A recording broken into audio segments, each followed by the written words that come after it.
तुम्हें मैं अपना हथियार दिखाता हूं। गांव का नाम था सोनपुरा। मिट्टी की सोंधी खुशबू, कच्चे रास्ते, नीम के पेड़ों की छाव और दूर तक फैले खेत। इस गांव में हर घर की अपनी कहानी थी, लेकिन एक कहानी ऐसी थी जो चुपचाप, बिना किसी से कहे, सिर्फ चार दीवारों के बीच सांस लेती थी। प्रभा देवी, उम्र कोई 35-36 साल। माथे पर कभी लाल बिंदी चमकती थी, कलाई में लाल चूड़ियां खनकती थी। लेकिन 3 साल पहले जब उसके पति रामदीन की खेत में काम करते हुए सांप ने डस लिया, तो सब कुछ बदल गया। बिंदी मीटी, चूड़ियां टूटीन, और प्रभा की जिंदगी का रंग जैसे किसी ने पानी में घोल दिया।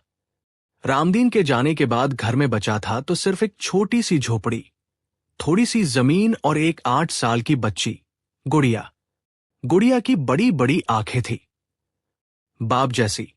जब वो हंसती थी तो प्रभा को रामदीन याद आ जाता था, और जब रोती थी तो प्रभा खुद रोने लगती थी। प्रभा ने हिम्मत नहीं छोड़ी।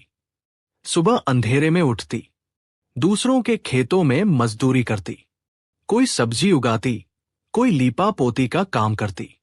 जो मिलता उससे गुड़िया का पेट भरती और उसे गांव के सरकारी स्कूल में भेजती। खुद भले ही आधा पेट रहती, लेकिन गुड़िया की थाली कभी खाली नहीं रखती। गांव में लोग कहते, अरे प्रभा बड़ी हिम्मत वाली है। कुछ लोग कहते, बेचारी है, अकेली औरत क्या करेगी। और कुछ लोग बस देखते थे, खामोशी से। उन्हीं में से एक था गांव का सबसे ताकतवर आदमी, रघुपत सिंह, जमींदार। सोनपुरा और आसपास के 3 गांवों की जमीन का बड़ा हिस्सा उसके नाम था। पक्की हवेली, बड़ा दरवाजा, दरवाजे पर हमेशा 2-3 चमचे बैठे रहते। पत्नी थी रघुपत की, रामकली, लेकिन वो ज्यादातर अपने मायके में ही रहती थी। बच्चे बड़े होकर शहर चले गए थे। रघुपत खुद हवेली में अकेला रहता था। उम्र कोई 55 के करीब। बाल सफेद होने लगे थे, लेकिन रुतबा और दबदबा अभी भी जवान था। गांव में जो कहता वो होता। पंचायत में उसकी बात आखिरी बात मानी जाती। रघुपत की नजर प्रभा पर पहले पहल तब पड़ी थी जब वो अपने खेत के पास से गुजर रहा था, और प्रभा वही दूसरों के खेत में काम कर रही थी। पसीने से तर, साड़ी में लिपटी, सिर पर गमछा बांधे, लेकिन फिर भी एक अलग ही गरिमा थी उसमें। काम करते हुए भी वो झुकती नहीं थी।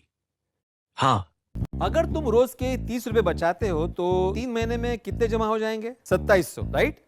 नहीं, 3000 से भी ज्यादा। हाँ, कमर झुकती थी खेत में, लेकिन नजर कभी नहीं। रघुपत ने उस दिन बस देखा और आगे चल दिया, लेकिन दिमाग में कुछ बैठ गया। धीरे धीरे उसने गांव में लोगों से प्रभा के बारे में जानकारी निकालनी शुरू की। कोई शक न करे इसलिए वो बड़ी सफाई से पूछता, अरे वो रामदीन की घरवाली कैसे गुजारा करती है बेचारी? कोई मदद करने वाला है या नहीं?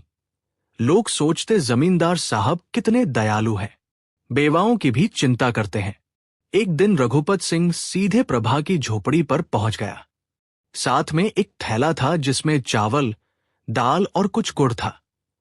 दरवाजे पर दस्तक दी। प्रभा ने दरवाजा खोला। सामने जमींदार को देखकर वो चौंक गई। जमींदार साहब आप यहां? रघुपत ने बड़े इत्मीनान से कहा, हाँ भाई, सुना था तुम अकेली हो।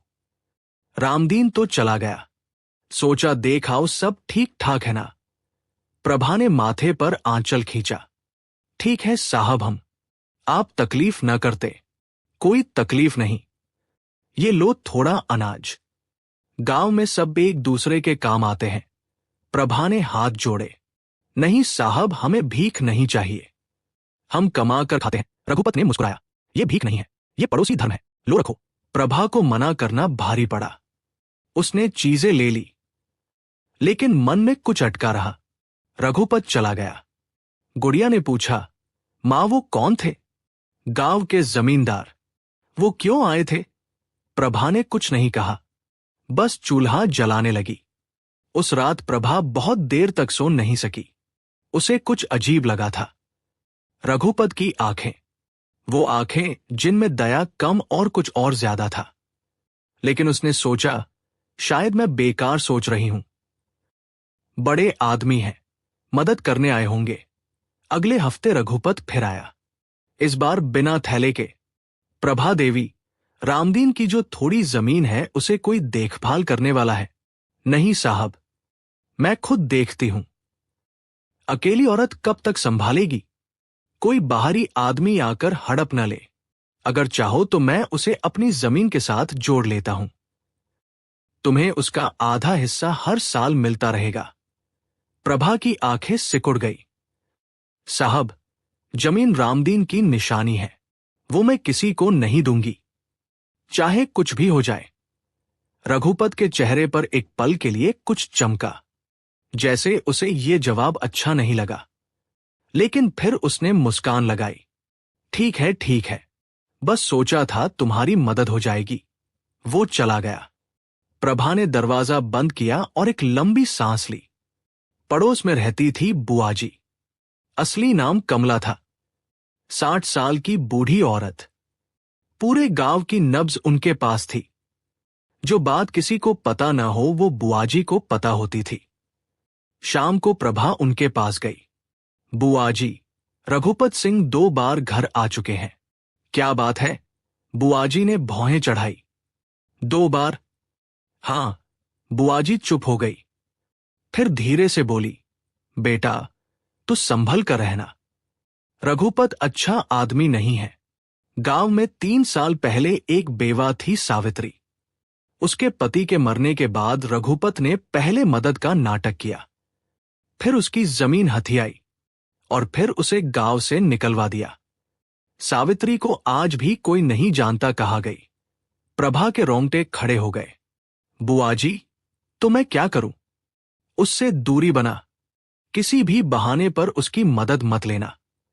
और अगर वो घर आए तो दरवाजा मत खोलना। प्रभा ने सिर हिलाया। उस रात गुड़िया सो गई तो प्रभा बहुत देर तक जागती रही। रामदीन की तस्वीर देखती रही। आंखों में आंसू भर आए। रामदीन तुम होते तो कोई हिम्मत न करता। उसने आंसू पोंछे। लेकिन अब मैं हूं और मैं हारूंगी नहीं। अगले कुछ हफ्ते रघुपत नहीं आया। प्रभा ने सोचा शायद बात खत्म हो गई, लेकिन नहीं। एक सुबह गांव के मुंशी जी आए। रघुपत के हाथ के आदमी।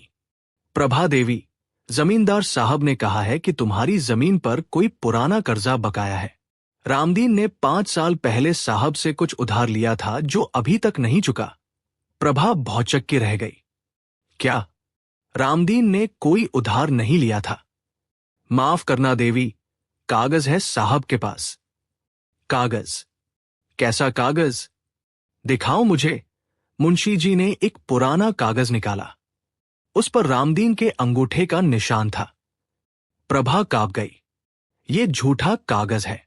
रामदीन ने कभी उधार नहीं लिया। देवी, ये कोर्ट में चला जाएगा तो तुम्हारी जमीन भी जाएगी और घर भी। साहब कह रहे हैं, बात करके सुलझा लो। मुंशी जी चले गए। प्रभा वहीं बैठ गई, जमीन पर, जैसे पांवों से ताकत चली गई हो। गुड़िया स्कूल गई हुई थी। प्रभा अकेली थी। आंसू आए, लेकिन उसने रोने नहीं दिया खुद को।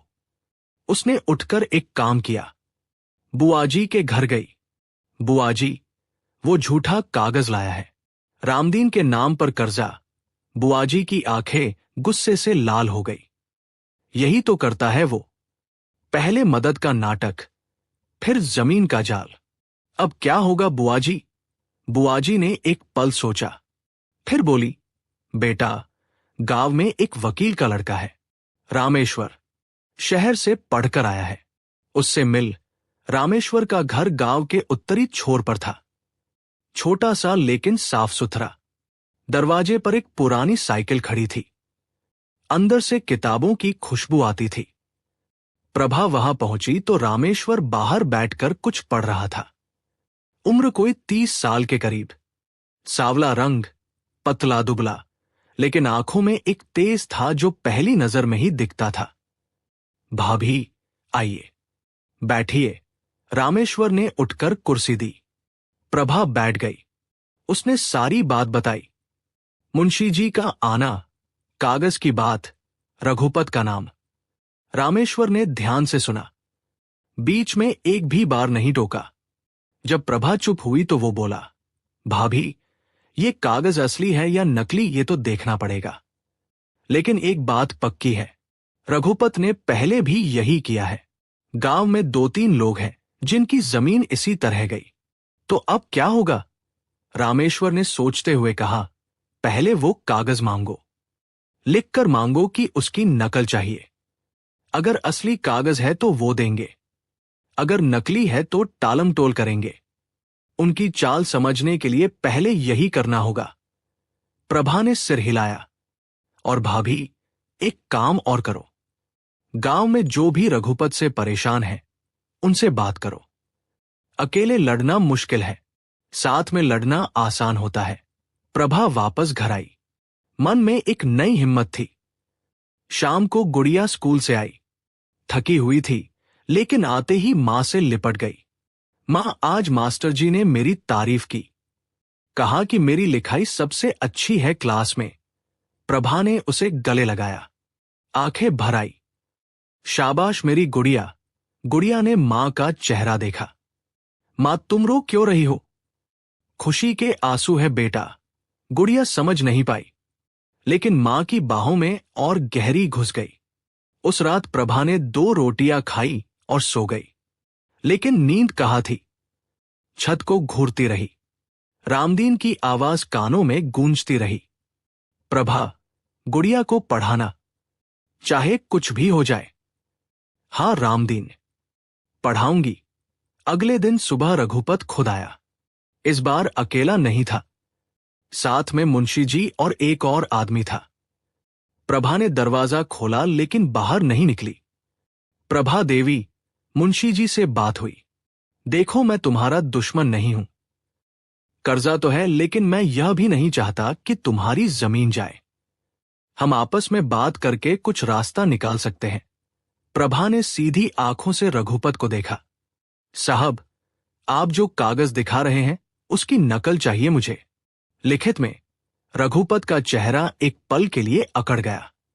नकल? क्यों? क्योंकि मुझे जांचना है। रामदीन ने कोई उधार लिया था तो मुझे याद नहीं। पहले कागज देखूंगी तब बात करूंगी। रघुपत ने मुंशी जी की तरफ देखा। मुंशी जी बोले, देवी, ये तो बड़े साहब हैं, इन पर भरोसा रखो। प्रभा ने कहा, भरोसा भी रखती हूं साहब, लेकिन कागज तो दिखाइए। रघुपत ने एक लंबी सांस ली। ठीक है, नकल मिल जाएगी, लेकिन प्रभा देवी, एक बात समझो, गांव में अकेली औरत को तकलीफें होती हैं। मैं चाहता हूं कि तुम्हें कोई तकलीफ ना हो। प्रभा ने हाथ जोड़े। आप बहुत दयालु हैं साहब। रघुपत चला गया। प्रभा ने दरवाजा बंद किया और दीवार से टिक गई। दिल जोर जोर से धड़क रहा था, लेकिन बाहर उसने एक भी बार कांपने नहीं दिया खुद को। 3 दिन बाद मुंशी जी कागज की नकल लेकर आए। प्रभा ने वो नकल लेकर सीधे रामेश्वर के पास पहुंचाई। रामेश्वर ने कागज को बड़े ध्यान से पढ़ा, उल्टा पुल्टा देखा, फिर एक जगह उंगली रखी। भाभी, देखो यहां। क्या है? रामदीन के अंगूठे का निशान है, लेकिन तारीख देखो। ये कागज उस साल का है जब रामदीन बीमार थे और 6 महीने बिस्तर पर थे। तुम्हें याद है? प्रभा ने माथे पर जोर दिया। हां, उस साल रामदीन को बुखार आया था, लंबे समय तक। तो वो घर से बाहर नहीं निकले होंगे। नहीं, बिल्कुल नहीं। डॉक्टर घर पर आता था। रामेश्वर की आंखें चमकी। भाभी, ये कागज झूठा है। उस साल रामदीन जमींदार के पास जा ही नहीं सकते थे। ये किसी और का अंगूठा है जो रामदीन का बताकर लगाया गया है। प्रभा का खून उबलने लगा। ये बेईमान, रामेश्वर ने कहा, लेकिन हमें ये साबित करना होगा। इसके लिए गांव के उन लोगों की गवाही चाहिए जो उस साल रामदीन की बीमारी के गवाह थे। डॉक्टर का रिकॉर्ड चाहिए अगर हो तो। प्रभा को याद आया, उस साल पड़ोस की चाची हर रोज दवाई देने आती थी। और सरकारी डॉक्टर आया था 2-3 बार। शायद उनके पास रिकॉर्ड हो। Experience seamless investing with Angel One. Open free. हो। बस यही काफी है। तुम गवाह जुटाओ, मैं कागजी काम संभालूंगा। अगले हफ्ते प्रभा गांव में एक एक दरवाजे पर गई। कुछ लोगों ने उसे देखकर दरवाजे अंदर से बंद कर लिए। रघुपत का डर था। जमींदार का दुश्मन बनना कोई नहीं चाहता था। लेकिन कुछ लोग मिले जो अंदर से टूटे हुए थे। हरिया चाचा, जिनकी आधी जमीन रघुपत ने 5 साल पहले इसी तरह के कागज से हथियाई थी। वो रोए जब प्रभा ने बात की। बेटी, मुझसे भी यही हुआ था, लेकिन मैंने किसी को नहीं बताया। डर के मारे चुप रहा। चाचा, अब चुप मत रहो, मेरे साथ आओ। हरिया चाचा ने एक पल सोचा, फिर बोले, ठीक है बेटी, जो होगा देखा जाएगा। दूसरी मिली रामती, जिसके पति की नौकरी रघुपत की वजह से गई थी। उसका भी गुस्सा अंदर ही अंदर सुलग रहा था। मैं भी आऊंगी। तीसरे मिले सुक्खू काका, जो रामदीन के पुराने दोस्त थे और जिन्होंने उस बीमारी के साल रामदीन की सबसे ज्यादा सेवा की थी। मैं गवाही दूंगा, रामदीन मेरा भाई था, उसके नाम पर यह झूठ नहीं सहूंगा। धीरे धीरे एक छोटा सा समूह बन गया। जब यह बात रघुपत तक पहुंची तो उसका मुंशी फिर आया। प्रभा देवी, साहब कह रहे हैं कि तुम बेकार में झंझट मोल ले रही हो। आपस में बात करो, सब ठीक हो जाएगा। प्रभा ने कहा, मुंशी जी, साहब से कहिए कि आपस में बात तब होती है जब दोनों तरफ ईमानदारी हो। झूठे कागज लेकर बात नहीं होती। मुंशी जी चुप होकर चले गए। उस शाम रघुपत हवेली की छत पर बैठा था। उसे पहली बार लगा कि यह औरत जितनी आसान लगती थी उतनी है नहीं। उसने अपने चमचे को बुलाया, उस प्रभा को समझाओ। घर आने वाले लोगों से मिलने मत दो उसे, रास्ते में रोको। चमचे ने सिर हिलाया। अगले दिन जब प्रभा हरिया चाचा के घर जा रही थी तो रास्ते में 2 लड़के मिले। कहाँ जा रही हो? अपने काम से, घर पर रहो, ज्यादा इधर उधर मत घूमो। प्रभा रुकी।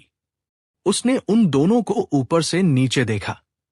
हटो रास्ते से, भाभी बड़े साहब नाराज हो जाएंगे। होने दो, प्रभा ने कहा और सीधे उनके बीच से निकल गई। लड़के हैरान रह गए। उस रात बुआजी के घर में छोटी सी बैठक हुई। प्रभा, रामेश्वर, हरिया चाचा, सुक्खू काका, रामती और बुआजी। रामेश्वर ने कहा, अगले हफ्ते तहसीलदार साहब गांव आ रहे हैं दौरे पर। वो सरकारी अधिकारी हैं। अगर हम उन्हें सबूत दिखा सके तो रघुपत का कागज रद्द हो सकता है। हरिया चाचा ने कहा, लेकिन तहसीलदार तक पहुंचेंगे कैसे? रघुपत उन्हें भी अपने पास बिठा लेगा। रामेश्वर ने कहा, इसीलिए हम सब साथ जाएंगे। एक अकेली औरत को वो रोक सकता है, 10 लोगों को रोकना मुश्किल होगा। प्रभा ने कहा, और अगर वो वहां भी रोके? बुआजी ने कहा, तो हम चिल्लाएंगे जोर से, खुले में, सब सुनेंगे। सब एक दूसरे की तरफ देखने लगे और फिर एक एक करके सबने सिर हिलाया। प्रभा घर आई। गुड़िया सो रही थी। उसने बेटी के माथे पर हाथ रखा। गुड़िया, तेरी मां डरेगी नहीं, लड़ेगी। रात को चांद की रोशनी में झोपड़ी की मिट्टी की दीवारें चमक रही थी। प्रभा की आंखों में नींद नहीं थी, लेकिन पहली बार एक अजीब सा सुकून था। जंग अभी बाकी थी, लेकिन अकेले नहीं लड़नी थी। तहसीलदार के आने में अभी 5 दिन बाकी थे। उन 5 दिनों में रघुपत चुप नहीं बैठा। पहले दिन मुंशी जी प्रभा के पास आया। इस बार हाथ में एक थैला था। थैले में रुपए थे। देवी, साहब ने भेजा है, कहा है कि ये रख लो। कर्जे की बात भूल जाओ, जमीन तुम्हारी रहेगी। प्रभा ने थैले की तरफ देखा, फिर मुंशी जी की तरफ। मुंशी जी, ये थैला उठाओ और वापस ले जाओ, और साहब से कह देना कि जिस दिन झूठा कागज लिखा उस दिन से ये बात रुपयों से नहीं निपटेगी। मुंशी जी ने बहुत समझाने की कोशिश की, लेकिन प्रभा ने दरवाजा बंद कर लिया। दूसरे दिन रघुपत ने गांव के पंडित जी को भेजा। पंडित जी प्रभा के घर आए। बड़े आदर से बोले, बेटी, रघुपत सिंह बड़े आदमी हैं, उनसे पंगा लेना ठीक नहीं। देखो वो माफी मांग रहे हैं, मान जाओ। प्रभा ने हाथ जोड़े, पंडित जी, आपका सम्मान है, लेकिन मेरे मरे हुए पति के नाम पर झूठा कागज बना है। अगर मैं चुप रही तो रामदीन की आत्मा को शांति नहीं मिलेगी। आप ही बताइए, क्या ये धर्म है? पंडित जी का मुंह बंद हो गया। वो चले गए। तीसरे दिन रघुपत ने सबसे घटिया चाल चली। गांव में अफवाह फैला दी कि प्रभा का चरित्र ठीक नहीं है, कि वो रात को घर से बाहर निकलती है, कि रामेश्वर के घर उसका आना जाना कुछ और ही बताता है। जब यह बात प्रभा तक पहुंची तो उसकी आंखों में आग आ गई। वो सीधे बुआजी के पास गई। बुआजी, ये सुना? बुआजी ने सिर हिलाया। उनकी आंखें भी लाल थी। सुना, यही करता है ये नीच। जब कुछ और नहीं चलता तो औरत की इज्जत पर हमला करता है। प्रभा की आवाज कांप रही थी। बुआजी, मेरी गुड़िया स्कूल जाती है। कल उसकी सहेली ने उससे पूछा कि उसकी मां के बारे में लोग ऐसा क्यों कह रहे हैं। ये सुनकर बुआजी की आंखों में आंसू आ गए। बेटा, ये उसकी सबसे बड़ी गलती है। अपनी बेटी की बेइज्जती कोई मां नहीं सहती। प्रभा ने दांत भींचे। नहीं सहूंगी। उसी शाम प्रभा रामेश्वर के पास गई। उसने साफ कहा, भैया, अब और इंतजार नहीं। कल हम तहसीलदार के डेरे पर जाएंगे। 5 दिन रुकने की जरूरत नहीं। रामेश्वर ने उसका चेहरा देखा। उसमें एक नई आग थी। ठीक है भाभी, कल सुबह सब इकट्ठा होंगे। अगली सुबह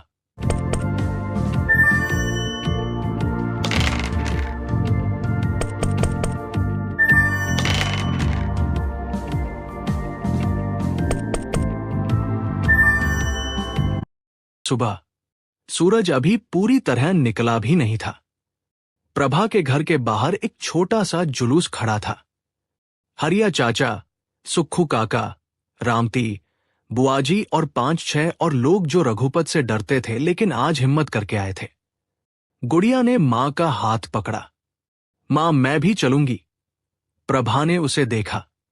नहीं बेटा, तू स्कूल जा। मां, गुड़िया। प्रभा ने उसके कंधे पकड़े। तू पढ़, यही तेरा काम है। मां का काम मां करेगी। गुड़िया की आंखें भर आई। उसने मां को गले लगाया। मां, तुम जीतोगी। प्रभा ने उसके माथे को चूमा। हाँ बेटा, जीतेंगे। तहसीलदार का डेरा गांव से 3 किलोमीटर दूर था। पक्की सड़क के किनारे एक सरकारी बंगला। जब प्रभा का जत्था वहां पहुंचा तो रघुपत पहले से वहां बैठा था। उसे खबर मिल गई थी। रघुपत ने प्रभा को देखकर एक ठंडी मुस्कान दी। प्रभा देवी, यहां क्यों आई? क्या तकलीफ है? प्रभा ने उसकी तरफ नहीं देखा, सीधे अंदर की तरफ बढ़ गई। चपरासी ने रोका। साहब से मिलना हो तो नाम लिखाओ। रामेश्वर आगे आया। भाई, ये जरूरी मामला है। हम सरकारी फर्जीवाड़े की शिकायत लेकर आए हैं। चपरासी हिचका। रामेश्वर की बात में एक वजन था। अंदर से आवाज आई। कौन है? चपरासी ने अंदर जाकर बताया। थोड़ी देर बाद बाहर आया। साहब बुला रहे हैं। रघुपत का चेहरा बदला। तहसीलदार का नाम था श्रीनिवास यादव। उम्र 45 साल। सरकारी नौकरी में 20 साल हो गए थे। बहुत कुछ देखा था। लेकिन जब प्रभा ने अंदर कदम रखा और पीछे इतने लोग देखे तो वो सीधे होकर बैठ गए। बैठिए, बताइए क्या मामला है? प्रभा ने खड़े होकर बात की। एक एक बात, बिना कांपे। साहब, मेरे पति रामदीन उस साल 6 महीने बीमार थे। बिस्तर से नहीं उठ सकते थे। लेकिन जमींदार रघुपत सिंह ने एक कागज बनाया है जिसमें उसी साल का अंगूठा निशान है। कागज कहता है कि रामदीन ने उधार लिया था। ये झूठ है साहब। तहसीलदार ने कागज मांगा। रामेश्वर ने नकल आगे रखी। तहसीलदार ने पढ़ा। गवाह हैं। सुक्खू काका आगे आए। साहब, मैं रामदीन का दोस्त था। उस साल मैंने खुद उनकी सेवा की। वो घर से नहीं निकले। हरिया चाचा आगे आए। साहब, मेरी जमीन भी इसी तरह गई थी। 5 साल पहले रामती आगे आई। साहब, मेरे पति को भी इन्हीं ने झूठे मामले में फंसाया था। एक एक करके आवाजें उठती रहीं। तहसीलदार सुनते रहे। उनका चेहरा गंभीर होता गया। फिर उन्होंने रघुपत की तरफ देखा जो बाहर खड़ा था। रघुपत सिंह, अंदर आइए। रघुपत अंदर आया। उसके चेहरे पर अभी भी रुतबा था। साहब, ये सब बेकार की बातें हैं। ये औरत गांव में झगड़ा करवाना चाहती है। तहसीलदार ने कागज उठाया। ये कागज आपने बनाया? हां साहब, असली कागज है। तारीख देखिए। रघुपत ने देखा। उस साल रामदीन बीमार थे, बिस्तर पर। गवाह है। रघुपत ने कहा। साहब, ये सब मिले हुए हैं। तहसीलदार की आंखें सख्त हो गई। रघुपत सिंह, मैंने 20 साल नौकरी में बहुत कुछ देखा है। एक बेवा अपने बच्चे को लेकर 10 लोगों के साथ यहां आई है, और आप कह रहे हैं कि ये सब मिले हुए हैं। रघुपत चुप हो गया। ये कागज मैं जांच के लिए भेज रहा हूं। जब तक जांच न हो जमीन पर कोई दावा नहीं होगा। और अगर कागज नकली निकला तो? तहसीलदार रुके। रघुपत की आंखों में आंखें डालकर बोले, तो मामला पुलिस के पास जाएगा। रघुपत का रुतबा जैसे पिघल गया। बाहर निकलते हुए सुक्खू काका की आंखें भरी हुई थी। हरिया चाचा ने प्रभा का हाथ थामा। बेटी, तूने कर दिखाया। रामती ने कहा। प्रभा, तूने हम सबकी आवाज बनी। रामेश्वर मुस्कुराया। भाभी, ये पहला कदम था। लड़ाई अभी पूरी नहीं हुई, लेकिन रघुपत अब डरेगा। प्रभा ने कुछ नहीं कहा, बस आसमान की तरफ देखा। रामदीन, तुम्हारा नाम साफ रहेगा। 2 हफ्ते बाद जांच की रिपोर्ट आई। कागज नकली था। अंगूठे का निशान किसी और का था। तहसीलदार ने मामला पुलिस के पास भेजा। रघुपत सिंह पर मुकदमा दर्ज हुआ। जमींदार की हवेली के बड़े दरवाजे पर पुलिस की गाड़ी खड़ी थी उस दिन। गांव के लोग देखते रहे। जो रघुपत कभी एक उंगली से फैसले करता था, आज उसके हाथों में हथकड़ी थी। गांव में खबर फैली तो लोग घरों से बाहर निकले। कुछ ने प्रभा को देखा तो सिर झुका लिया। वो जो दरवाजे बंद कर लेते थे, वो आज बाहर खड़े थे। प्रभा ने किसी को कुछ नहीं कहा। वो घर की तरफ चल दी।